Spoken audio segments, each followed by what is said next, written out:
सरकार ने कहा है कि वह 20 सरकारी कंपनियों और उनकी इकाइयों में हिस्सेदारी बेच रही है, जबकि 6 को बंद करने पर विचार किया जा रहा है।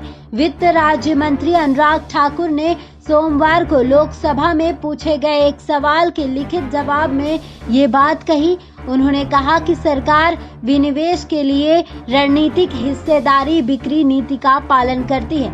अनुराग ठाकुर ने कहा, नीति आयोग की ओर से तय किए गए मानदंडों के आधार पर सरकार ने 2016 से 34 मामलों में रणनीतिक विनिवेश को मंजूरी दी है।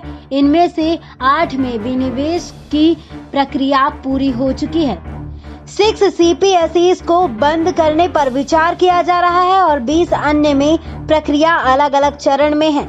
जिन कंपनियों को सरकार बंद करने पर विचार कर रही है उनमें हिंदुस्तान फ्लोरोकार्बन लिमिटेड यानी कि HFL, scooters India, Bharat pumps and compressors limited, Hindustan prefab, Hindustan newsprint और Karnataka antibiotics and pharmaceuticals limited शामिल है।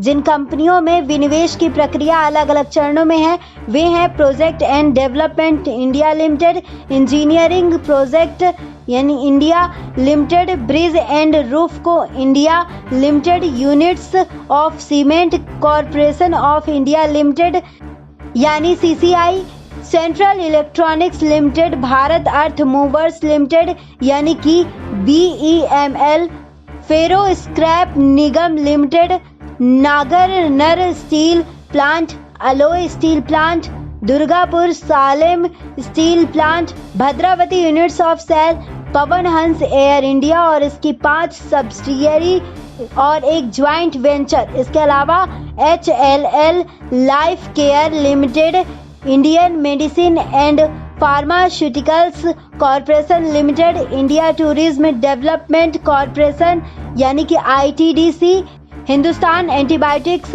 बंगाल केमिकल्स और pharmaceuticals, Bharat petroleum limited, Numaligarh refinery limited में BPCL की हिस्सेदारी, shipping corporation of India, container corporation of India और नीलांचल इस्पात लिमिटेड में रणनीतिक बिक्री चल रही है। जिन कंपनियों में रणनीतिक हिस्सेदारी की बिक्री हो चुकी है वे हैं HPCL, REC, hospital services consultancy, national project construction corporation, dredging corporation, THDC India limited, north eastern electric power corporation limited और कामाराजार पोर्ट। जानकारी सूत्रों एवं सूत्रस्रोत से प्राप्त है। इस जानकारी पर आपकी क्या राय है कमेंट बॉक्स में कमेंट कर जरूर बताएं। बाकी तमाम जानकारी के लिए बने रहिए हमारे साथ। SPN 9 न्यूज रूम से श्रुति की रिपोर्ट।